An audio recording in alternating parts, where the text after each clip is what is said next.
সংবাদ সবাইকে স্বাগত জানাচ্ছি। আমি ফিরোজ তোহা। শুরুতেই সংবাদ শিরোনাম জানিয়ে দেব এই মুহূর্তে হাতে পাওয়া সর্বশেষ গুরুত্বপূর্ণ আপডেট আন্তর্জাতিক সংবাদ। শুরুতেই থাকছে যুক্তরাষ্ট্রের F-15 যুদ্ধবিমান গুড়িয়ে দিয়েছে ইরান।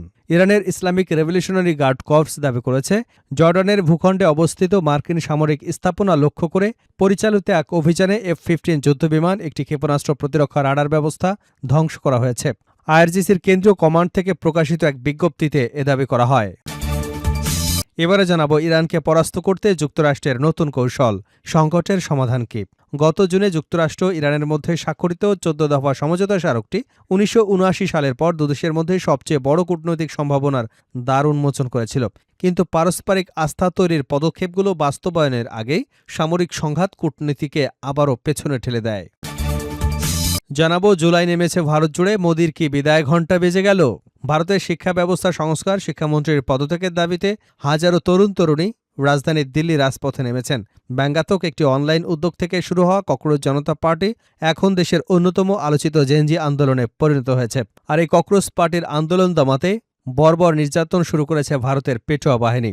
আন্দোলনকারীরা নরেন্দ্র মোদীকে সংসদ ভবনে আটকে রেখেছিল।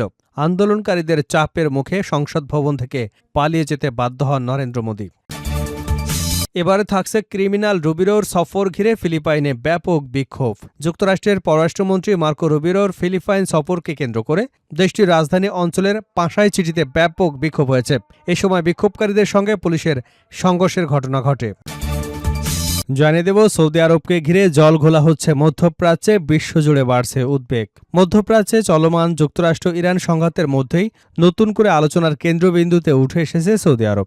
একদিকে রিয়াদের বেসামরিক পারমাণবিক কর্মসূচিতে যুক্তরাষ্ট্রের সম্ভাব্য সহযোগিতা, অন্যদিকে শত শত কোটি ডলারের উন্নত অস্ত্র বিক্রির অনুমোদন। এই দুই সিদ্ধান্তকে ঘিরে অঞ্চল জুড়ে নতুন ভূরাজনৈতিক সমীকরণ তৈরি হয়েছে। এবং সর্বশেষ জানাবো পারমাণবিক স্থাপনায় হামলা হলে যুক্তরাষ্ট্রকে শক্তিশালী জবাব দেবার হুঁশিয়ারি তেহরানের। ইরানের খাতামাল আম্বিয়া কেন্দ্রীয় সদর দপ্তর সতর্ক করে বলেছে, দেশটির পারমাণবিক বা অন্যান্য গুরুত্বপূর্ণ স্থাপনায় হামলা চালালে তা আঞ্চলিক যুদ্ধের আরও বিস্তার হিসেবে বিবেচিত হবে। খবর ইরানের রাষ্ট্রীয় সংবাদ মাধ্যম ইরনার। এতক্ষণ শুনছিলেন শিরোনাম, এখন থাকছে বিস্তারিত। দর্শক, অনুরোধ থাকবে ভিডিওতে একটি লাইক দিন, কমেন্টস করে জানিয়ে দিন এই ভিডিওটি আপনি কোন জেলা থেকে দেখছেন এবং শুনছেন। যুক্তরাষ্ট্রের F-15 যুদ্ধবিমান গুড়িয়ে দিয়েছে ইরান। ইরানের ইসলামিক রেভলিউশনারি গার্ড কর্পস দাবি করেছে, জর্ডানের ভূখণ্ডে অবস্থিত মার্কিন সামরিক স্থাপনা লক্ষ্য করে পরিচালিত এক অভিযানে একটি F-15 যুদ্ধবিমান ও একটি ক্ষেপণাস্ত্র প্রতিরক্ষা রাডার ধ্বংস করে দেওয়া হয়েছে। আইআরজিসির কেন্দ্রীয় কমান্ড থেকে প্রকাশিত এক সামরিক বিজ্ঞপ্তিতে এ দাবি করা হয়েছে। বিজ্ঞপ্তিতে বলা হয়, বাহিনী অ্যারোস্পেস শাখা নির্দিষ্ট সামরিক লক্ষ্যবস্তুতে ক্ষেপণাস্ত্র হামলা চালিয়ে জর্ডানে অবস্থিত একটি গুরুত্বপূর্ণ মার্কিন ঘাঁটিতে থাকা আধুনিক ক্ষেপণাস্ত্র প্রতিরক্ষা রাডার এবং শেল্টারের ভেতরে রাখা একটি F-15 যুদ্ধবিমান সম্পূর্ণভাবে ধ্বংস করে দিয়েছে। আইআরজিসির ভাষ্য অনুযায়ী এই অভিযানের মূল উদ্দেশ্য ছিল ওই অঞ্চলে যুক্তরাষ্ট্রের রাডার নজরদারি সক্ষমতা অকার্যকর করে দেওয়া। তাদের দাবি, এতে ভবিষ্যতে ওই এলাকায় আরও বড় পরিসরে ক্ষেপণাস্ত্র এবং ড্রোন অভিযান পরিচালনা করা সহজ হবে।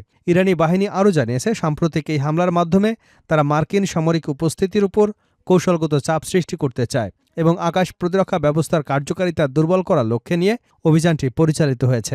প্রকাশিত সামরিক বিবৃতিতে আইআরজিসি তাদের অভিযানের সাফল্যের কথা তুলে ধরলেও যুক্তরাষ্ট্রের পক্ষ থেকে এ দাবির বিষয়ে তাৎক্ষণিক কোনো আনুষ্ঠানিক প্রতিক্রিয়া জানানো হয়নি। ইরানকে পরাস্ত করতে যুক্তরাষ্ট্রের নতুন কৌশল, সংকটের সমাধান কি। গত জুনে যুক্তরাষ্ট্র ও ইরানের মধ্যে স্বাক্ষরিত 14 দফা সমঝোতা স্মারকটি 1979 সালের পর দুদেশের মধ্যে সবচেয়ে বড় কূটনৈতিক সম্ভাবনার দ্বার উন্মোচন করেছিল। কিন্তু পারস্পরিক আস্থা তৈরির পদক্ষেপগুলোর বাস্তবায়নের আগেই সামরিক সংঘাত কূটনীতিতে আবারও পেছনে ঠেলে দেয়। গত 2 সপ্তাহে দুই দেশের এই প্রত্যক্ষ সংঘাত হরমুজ প্রণালীতে নৌ চলাচলে বড় ধরনের ব্যাঘাত ঘটিয়েছে।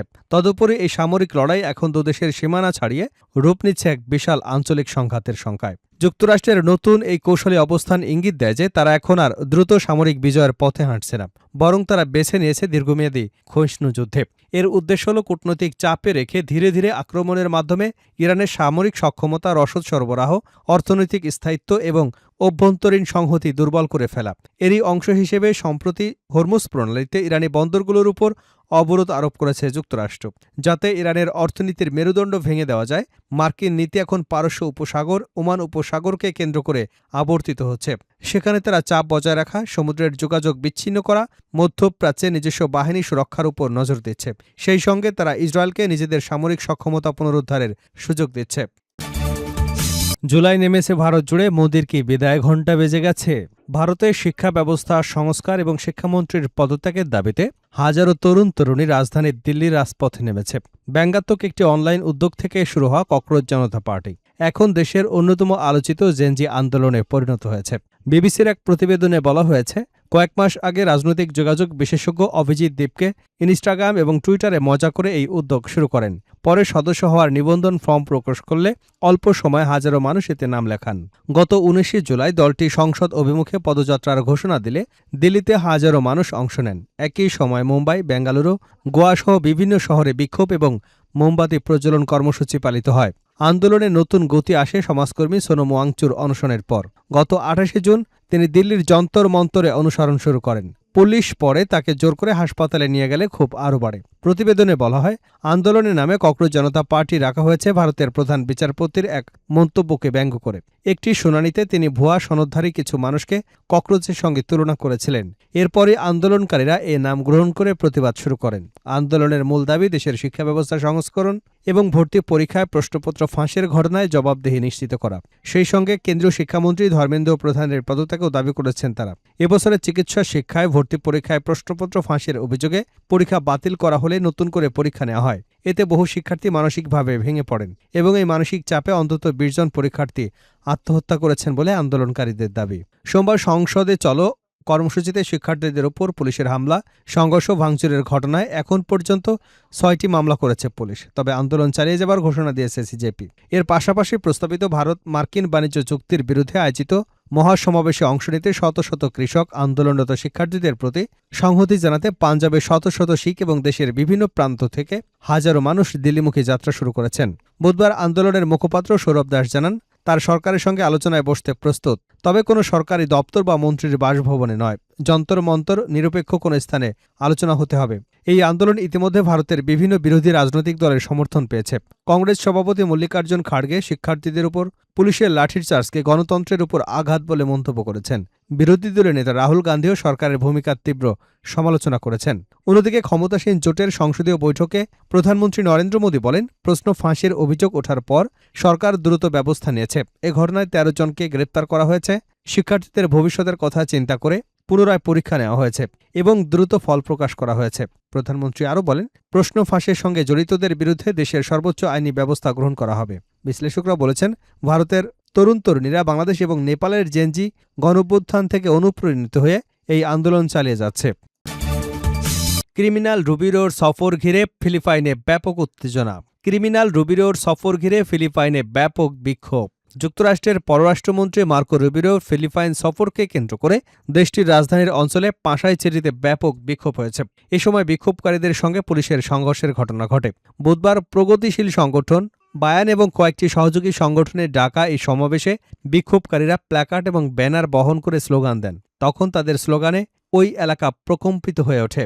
যুদ্ধ অপরাধী মার্কো রুবিরো, ফিলিপাইনে তোমাকে স্বাগত নয়। এ সময় তাদের হাতে প্ল্যাকার্ডে লেখা ছিল, ওয়ার ক্রিমিনাল রুবিরো।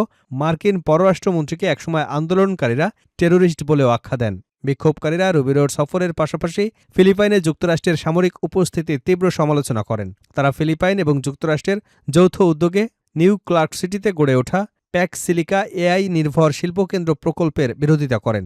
তাদের আশঙ্কা, এই প্রকল্প আশপাশের এলাকার পরিবেশ, খাদ্য উৎপাদন, পানি সরবরাহের উপর নেতিবাচক প্রভাব ফেলতে পারে। তবে ফিলিপাইনের প্রতিরক্ষা কর্তৃপক্ষ দাবি করেছে, প্যাক সিলিকা প্রকল্প দেশের পানির সরবরাহের জন্য কোনো হুমকি নয়। রুবিরো সফরকালে প্রকল্পটির ভবিষ্যৎ উন্নয়ন এলাকাও পরিদর্শন করেন। বিক্ষোভকারীরা যাতে ফিলিপাইনের ইন্টারন্যাশনাল কনভেনশন সেন্টারের কাছে যেতে না পারেন সেজন্য পুলিশ ব্যারিকেড দিয়ে তাদের আটকে দেয়। ওই কেন্দ্রেই ৫৯তম আসিয়ান পররাষ্ট্রমন্ত্রীর বৈঠক অংশ নিয়েছে রুবিরো। তবে রুবিরোকে ঘিরে আন্দোলনে কতজন গ্রেপ্তার বা আটক হয়েছেন সে তথ্য প্রকাশ করা হয়নি।